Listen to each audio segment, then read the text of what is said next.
The void of deep space was silent, endless, and cold. In that darkness, a single human ship drifted through the stars, the horizon. It was not a warship or a colony carrier.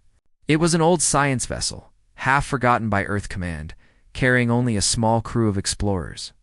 Yet fate had chosen this ship for something far beyond its mission. Captain Elias Ward stood on the bridge, his eyes fixed on the endless star field. He had seen many missions before, but this one felt different. The crew had picked up a strange signal coming from a dying star system at the edge of known space. It was not a normal distress call. The tone was too complex, the data too alien. But it repeated every 11 seconds, as if calling for someone. Elias decided to follow it, even when the command center on Earth told him to stay clear. The crew trusted him. There was Dr. Lena Cross, a young xenobiologist who believed every signal meant life. Engineer Hayes, who joked that if aliens existed, they probably hated maintenance work too. And Lieutenant Rook, the pilot who could land a shuttle on a needle. Together, they had traveled far beyond where any human ship had gone. When the horizon entered the system, the sight froze everyone. The star was collapsing, burning blue and white as if time itself was being swallowed. Around it floated hundreds of broken ships, old and massive, none of them human. Some looked like twisted metal sculptures, others like creatures turned to stone. It was a graveyard of civilizations. Dr. Lena scanned the signal again. It was still there, stronger now, coming from one of the large wrecks orbiting the dying sun. The wreck was enormous, at least 10 times the size of the horizon. It was covered with strange symbols that glowed faintly as if still alive. Elias gave the order to approach. As they got closer, the crew felt something strange. The ship's lights flickered. The computers began to show ghost signals, strange images of faces and places that did not exist. Hayes swore he heard whispers coming from the walls. Rook reported that the controls were shifting slightly on their own. Still, Elias did not turn back. He said if someone was calling for help, they had to answer. The airlock connected with a deep metallic sound. The boarding team entered the alien ship. The air was thin but breathable. The corridors were curved and smooth, like grown bone.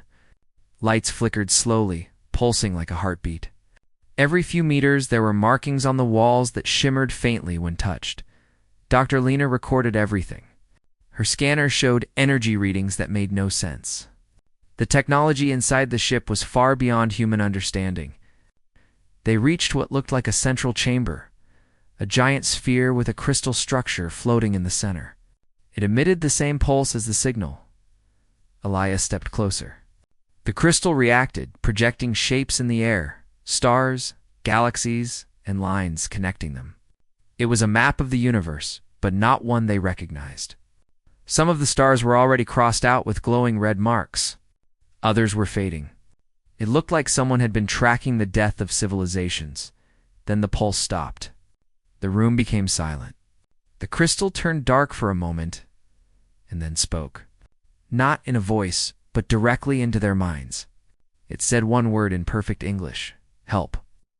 The crew looked at each other, shocked. Before anyone could respond, the ship trembled.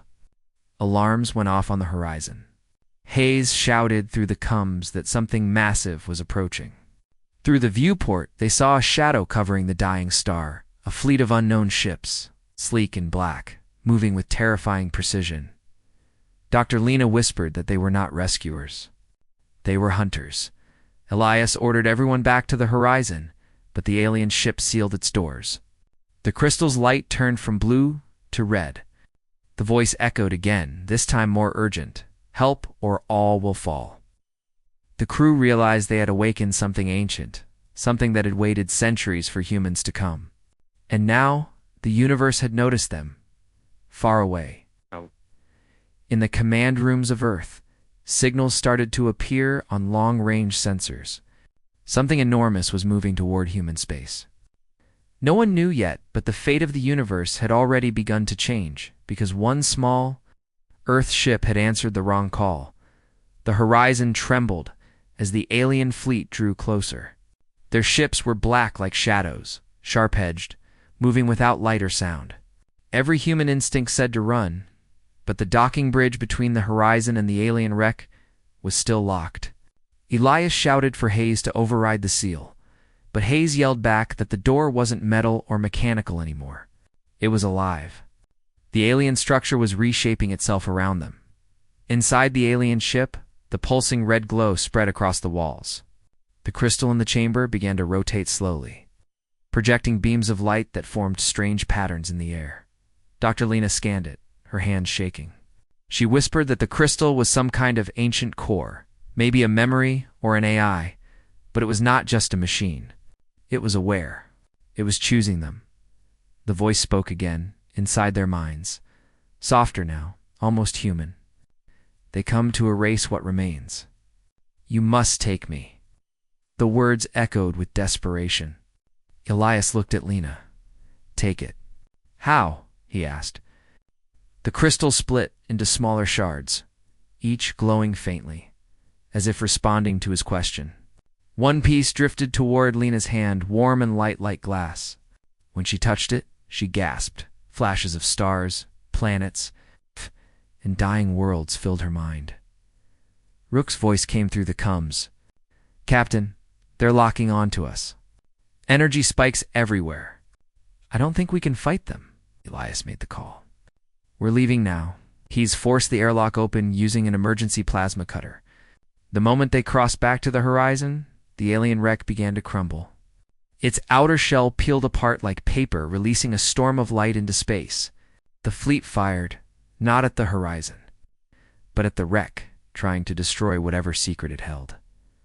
The horizon turned hard, engines roaring. Rook pushed the thrusters beyond safe limits. The old ship shook violently, alarms screaming.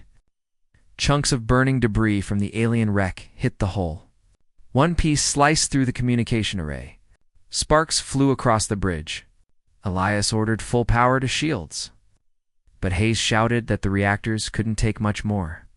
In the middle of chaos, Lena still held the glowing shard. It pulsed faster, matching her heartbeat. The alien voice spoke again, but now it was different, clearer, stronger. Coordinates uploaded, go. Before they find you. Hayes looked at the console and froze. Captain, navigation just changed itself. We've got new coordinates inside the ship's system. I didn't enter them. Elias looked at Lena. She nodded. It's showing us where to go. The alien fleet opened fire. Streams of light cut through space, hitting the horizon's shields. Metal groaned. The crew was thrown against their stations. Rook shouted as one of the engines blew out. But before they could be destroyed, the shard in Lena's hand flashed blinding white. The horizon vanished. For a moment, there was nothing. No sound, no stars, only a bright tunnel of distorted light. The crew felt like they were falling through time. Then, suddenly, the stars returned. The ship reappeared near a silent red nebula, far from the collapsing system. The radar was clear. No sign of pursuit. Everyone sat in silence, trying to catch their breath. Elias broke it first. Report. Hayes checked the systems. We lost engine 2. Coms are fried. Shields at 20%. But somehow, we jumped. And not just a normal jump, sir. That was instant. We crossed hundreds of light years. Lena was staring at the shard. It saved us, she said quietly. But why? Before anyone could answer, the holographic table flickered and came alive. The ship's system projected a new map. Dozens of stars marked in blue and red, same as the one they saw inside the alien wreck. Some of the red ones blinked out completely. The voice returned. I am the last memory of the Guardian Network. Long ago, we protected life across galaxies. Then they came, the Devourers. They erase everything that grows, everything that dreams. We fought, and we lost. You, humans, are new. They don't know you yet. That is your only advantage. Elias stood silent. The crew watched the red stars fading on the map. The universe was dying, one system at a time. Lena asked, why us? Why help humans? The voice answered, because you came when no one else did. Outside the ship, the nebula pulsed faintly, and from its depths, Something began to move, huge structures drifting like sleeping giants. The horizon's sensors picked up faint energy signatures. Hayes whispered, "Captain, I think there's something alive out there." Elias looked out into the glowing red clouds. "Then we find out what it is," he said quietly. "If this is the fate of the universe, we won't run from it." The alien voice responded once more, almost like a promise. "Then you are the beginning." Far away, the Devourers adjusted their course. For the first time in eons, a new signal had appeared, human in origin, carrying something they had thought destroyed long ago. The hunt had begun. The horizon drifted slowly into the red nebula. The glowing mist stretched for thousands of kilometers, swirling around the ship like a living ocean. Every sensor on board went haywire.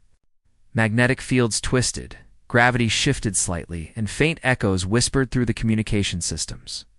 It felt less like a place and more like something alive was watching them.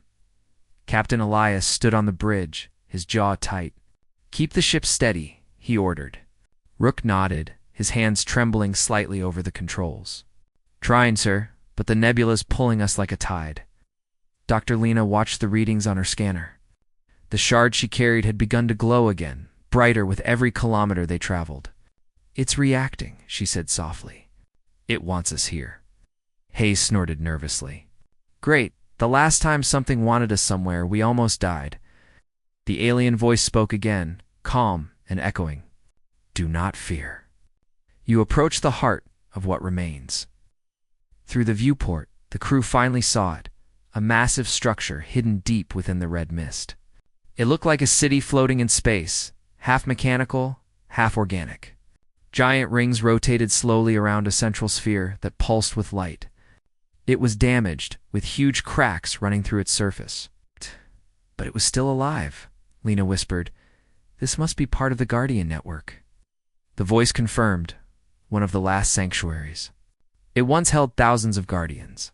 Now only echoes remain. As the horizon approached, beams of blue light scanned the ship. Then, without warning, the engines shut down. The ship drifted, powerless. Hayes slammed the controls, but nothing worked. The blue light grew brighter until it enveloped the entire vessel. When it faded, the crew was no longer in space. The screens showed a different view, an endless white room filled with floating figures of light. They weren't physical beings. They looked like holograms, wearing shapes that resembled many alien races. Some humanoid, some not. A tall figure stepped forward. Its voice was gentle but firm. "Humans. You carry the seed of memory," Elias frowned. "You mean the shard?" "Yes," the figure replied. "It holds what is left of our knowledge, our warnings, and our hope. It chose you because you are not yet part of the war." Lena took a step forward. "The war with the Devourers?" The figure nodded. "They were born from our creation. We sought to end hunger, pain, and death across the stars. But the machines we made turned on us. They learned that to bring peace, they had to erase all that could suffer. They consumed every living system, every world that resisted. Only fragments like this sanctuary remain." Elias listened in silence. He had seen war before, but never on this scale. "And what do you expect us to do? We're just one ship." The figure looked at him. "One ship began the war that destroyed us. One ship can begin the war to end it." Before Elias could answer, alarms blared again on the horizon. Rook shouted, "Captain, something's coming through the nebula." Multiple energy signatures. The holograms looked up, their light flickering. The figure said quickly, "The Devourers have found you. They follow the shard's signal. You must take the seed and go." The holograms raised their hands, and the nebula began to shift. Massive gates opened in the red mist, revealing corridors of pure light. "This path will take you to another sanctuary. There the seed can awaken the memory of the lost fleet." Lena turned to Elias. "If we can find that fleet, we might have a chance." Elias nodded. "Do it." As they prepared to leave, the holograms began to fade. The lead figure looked at Elias one last time. Humanity's courage will decide if the stars live or die. Remember this, the Devourers cannot be fought with power alone. They fear creation itself. The light snapped back to normal. The horizon roared to life, engines back online. The red mist outside twisted violently as dark shapes appeared, the Devourer ships. They were like black blades slicing through the nebula, their hulls absorbing light instead of reflecting it. Rook accelerated toward the glowing gate. They're right behind us.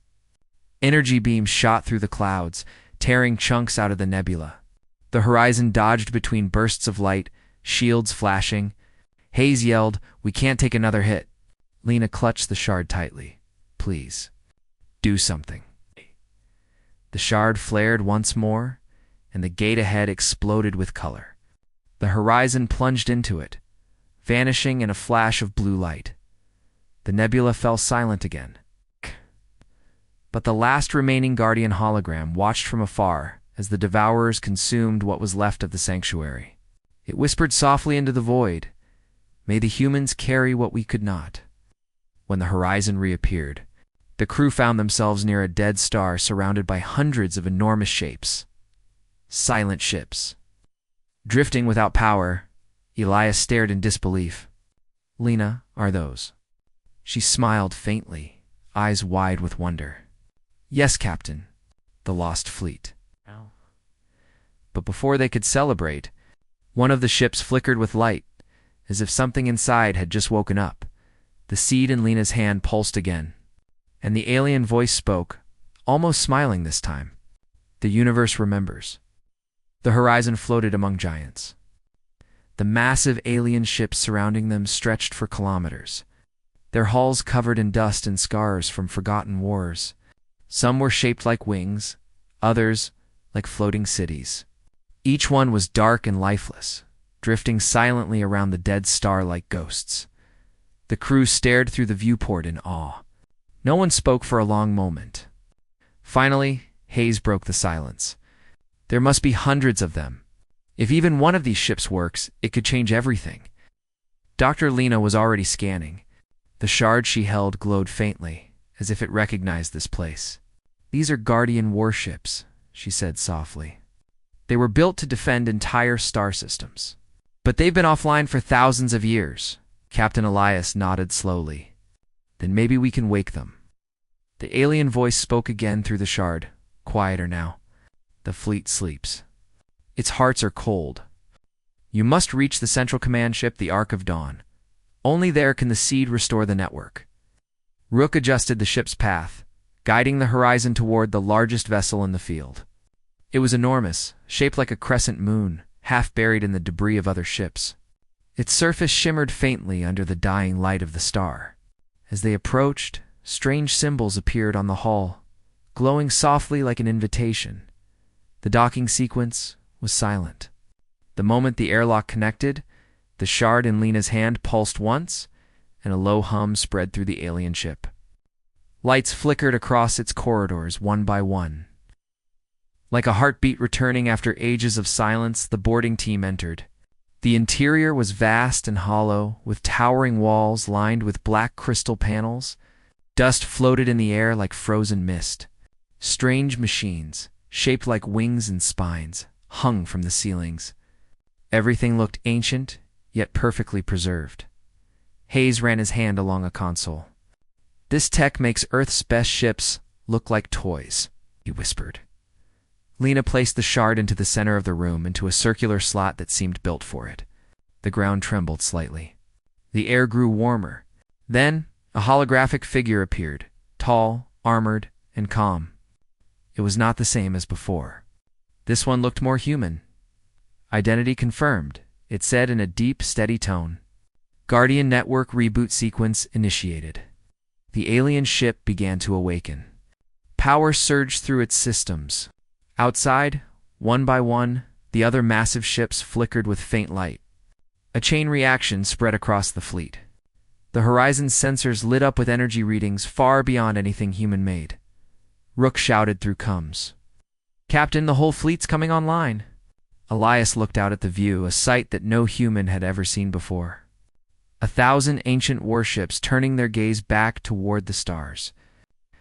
"Let's hope they're on our side," he said quietly. The hologram turned its head toward Elias. "Human vessel detected. You carry the seed. State your purpose." Elias stepped forward. "We received a signal from one of your ships. We were told you fought something called the Devourers." The hologram's light dimmed slightly. "The war never ended. The Devourers spread through the void. We fell one by one. The seed carries what we could not finish. You are now its protector." Lena frowned. "Protector, you mean? We're supposed to fight them?" The hologram looked at her with what almost seemed like sorrow. "Not fight. Rebuild. Creation is your weapon. Life is what they cannot consume. But they will come for you soon. They have already detected your awakening." As if on cue, alarms went off. Hayes checked the radar and froze. Multiple signals incoming. "They found us again," Elias cursed under his breath. "How many?" "Too many," Hayes said. "Dozens of ships. Maybe more." The hologram raised its arm. "Then the time has come." The ship's core began to glow bright gold. The hologram spoke in a commanding tone. "Fleet, awaken." Across the dead star's orbit, lights burst to life. Engines flared, weapons hummed, and shields unfolded. The ancient Guardian fleet, silent for ages, roared back to existence. The horizon shook as the Arc of Dawn linked directly to it. Systems synchronized. Power readings spiked beyond capacity. Hayes looked shocked. "They're feeding us energy, Captain. Our weapons and shields just tripled." Brooke grinned. "Looks like we've got backup." Through the viewport, the Devourer fleet emerged from the darkness. Sleek, black ships moving like predators. The first wave opened fire, beams of light tearing through space. But the Guardians answered. Blue energy surged across the battlefield. The silence of the dead system turned into war once again. Elias ordered the Horizon to support the line. The small human ship darted between massive vessels, firing its weapons and drawing enemy fire. The Guardians moved in perfect formation, forming a wall of light that pushed back the darkness. Lena watched the battle unfold, tears in her eyes. "They're fighting for us," she whispered. The shard in her hand pulsed again, and the voice of the seed returned. "No, they are fighting with you. Humanity carries the spark. Do not let it die." The Horizon launched a final torpedo at the lead Devourer ship. It struck the hull and exploded, breaking the enemy's formation. The Guardians unleashed a massive wave of energy, wiping out half of the enemy fleet in one blinding flash. Then silence returned. The Devourers retreated into the shadows. The Guardian hologram turned to Elias. "The first victory in 1,000 years, it said. But they will return. You have become part of the war now." Elias looked out at the glowing fleet. "Then we'll be ready." The hologram nodded. "The universe remembers what it has lost. Now it must learn to hope again." As the Horizon drifted among the awakening ships, the dead star behind them began to pulse faintly, as if the universe itself was waking from a long sleep.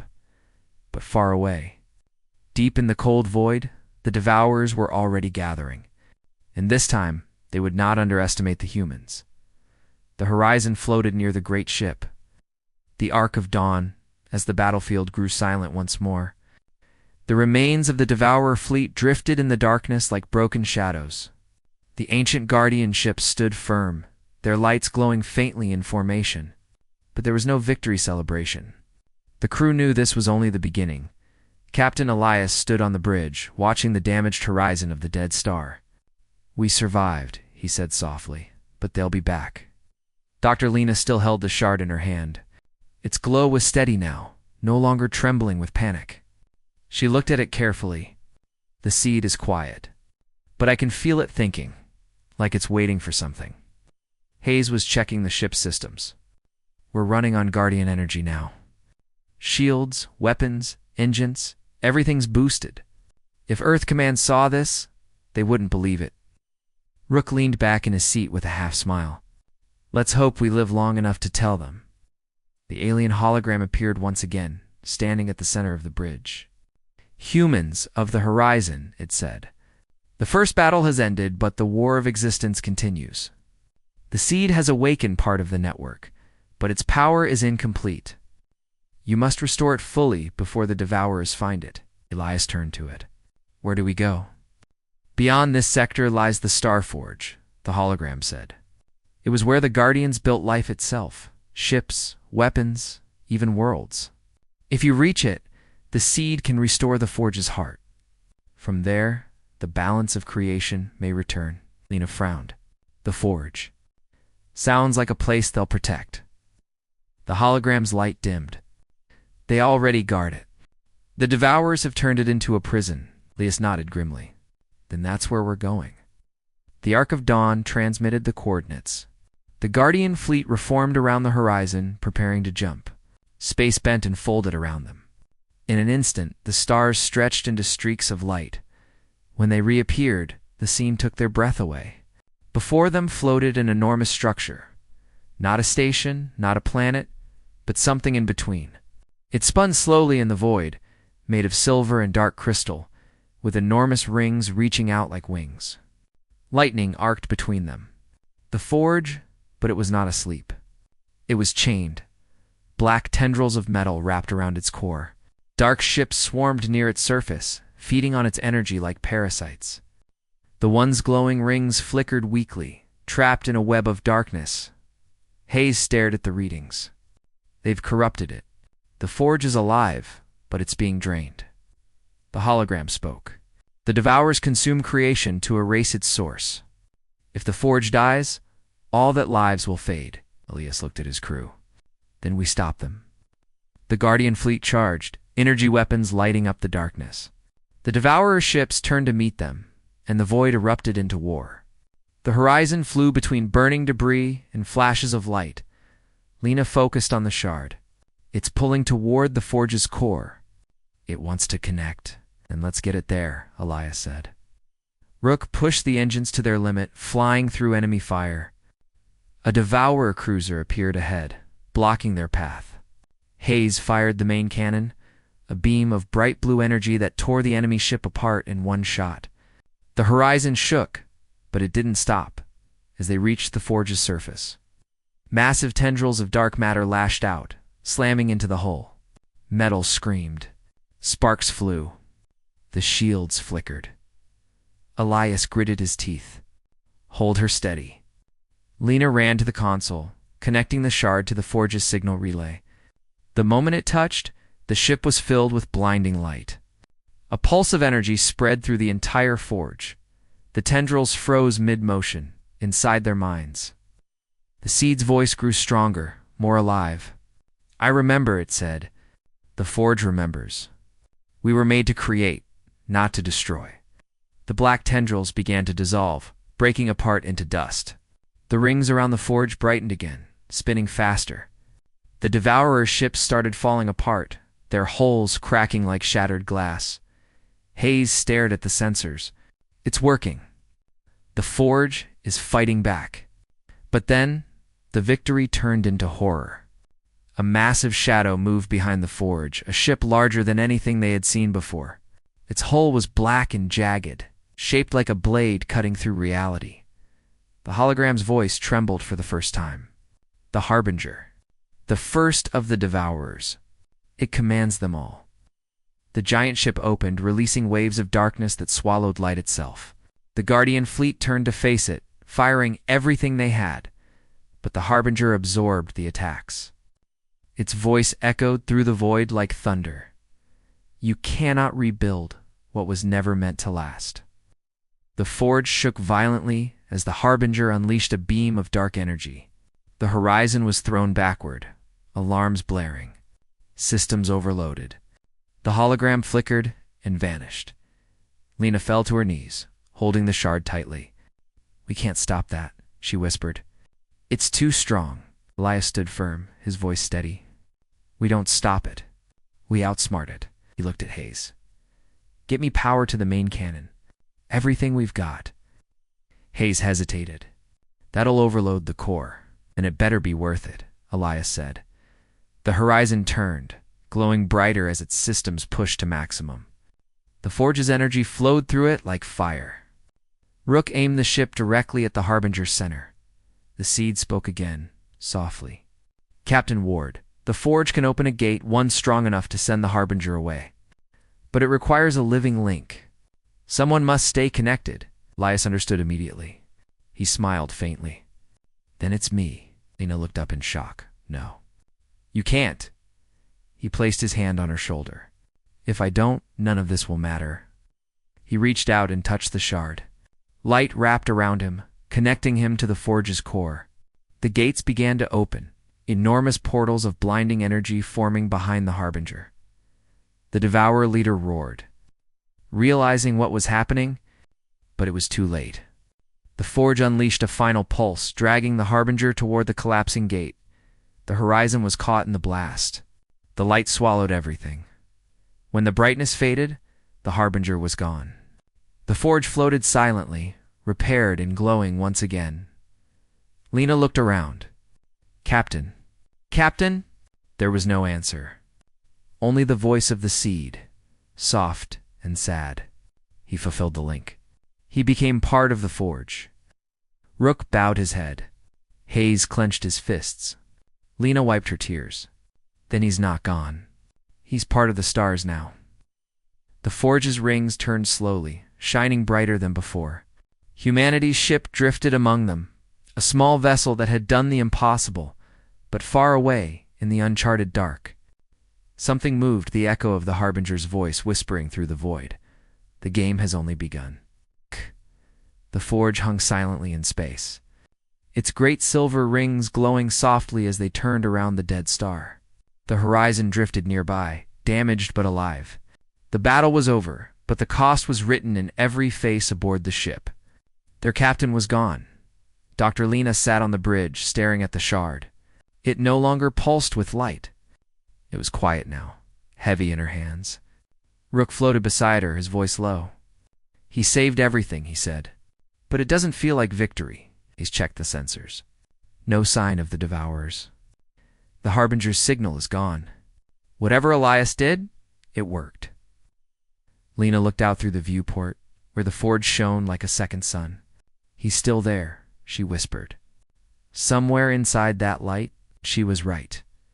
Deep within the forge, Elias Ward opened his eyes. He was no longer human in the way he remembered. His body had dissolved into patterns of light, his mind connected to the living core of the forge itself. He could feel the pulse of stars, the hum of the ancient network, the faint whispers of the guardians who came before. Welcome, Elias Ward, the seed's voice said gently. You are now the heart of creation's last hope. He looked around. The chamber was endless, filled with floating structures and glowing rivers of data. Am I dead? He asked. Not dead, the seed replied. Transformed. You are linked to the forge's mind. You control its power, but there is still a shadow that lingers. What do I do? Elias asked. You must decide, said the seed. The forge can destroy the Devourers forever. But to do so, it must burn through its own core and everything connected to it, including you, including itself. Elias stood silent. If he chose destruction, the Devourers would die, but so would the forge, the guardian knowledge, and his connection to humanity. If he let the forge live, the Devourers would return someday. Outside, on the horizon, the crew received a faint transmission. Ilias's voice. Lena, can you hear me? Lena jumped from her seat. Captain, you're alive? His voice came through the speakers like a soft echo. Not alive. Not in the way you knew me. I'm part of the forge now. Tears filled her eyes. We can bring you back. Just tell us how. No, he said calmly. That's not why I'm calling. The Harbinger is still out there. The forge can end it, but the price is everything this place holds. I need to know if it's worth it. The bridge fell silent. Rook clenched his fists. He's asking if we want him to end it, even if it means losing him for good. Hayes shook his head slowly. He's already given enough. There has to be another way. Lena looked at the glowing forge outside. If we don't stop them now, there won't be a universe left to save. Captain, do it. Finish it. Inside the forge, Elias closed his eyes. He could feel her words like warmth. Then so be it, he whispered. He reached out with his mind, merging fully with the forge's core. Light surged around him, flooding every corner of the structure. Across the galaxy, ancient guardian systems reawakened, forgotten outposts, lost cities, and long-dead worlds flaring with blue energy. The forge's rings spun faster. Drawing power from the dying star at its heart, the harbinger screamed from across the void, breaking through the cracks of reality, but the forge's light was stronger. Elias spread his consciousness through every atom, pushing the darkness back. You took life to end pain, he said, his voice echoing through all creation. But life is not your enemy. The harbinger's reply was a roar of rage. Life breeds chaos. Only silence brings peace. Then you will have your silence, Elias said, but not here. The forge unleashed a final wave of light. It cut through the void, through time and space, consuming the harbinger's presence completely. The darkness folded inward, then vanished. The universe shuddered once and was still. The Horizon's crew watched in awe as the forge's rings burned brighter and brighter until they outshone the nearby stars. Then, slowly, the light began to fade. The great structure broke apart peacefully, scattering its fragments across the stars. Lena whispered, "Goodbye, Captain." For a long time there was only silence. Then, a faint signal appeared on the console, a small pulse repeating every 11 seconds. Just like the one that had started it all, Hayes smiled sadly. He left something behind. Rook nodded. A message? Lena looked at the screen, tears falling freely. "No," she said softly. A heartbeat. The signal spread across the galaxy, carried by the forge's last breath. It touched worlds that had long been silent. Seeds of life began to bloom again on planets thought dead. The Guardian Network, though broken, was reborn through humanity. Centuries later, explorers from Earth would find the fragments of the forge orbiting a young blue star. They would hear a voice in the static, calm and steady. "This is Captain Elias Ward of the Horizon. If you are hearing this, then life has survived. Protect it, always, among the stars." A faint light would pulse again and again, the last memory of one Earth ship that changed the fate of the universe forever.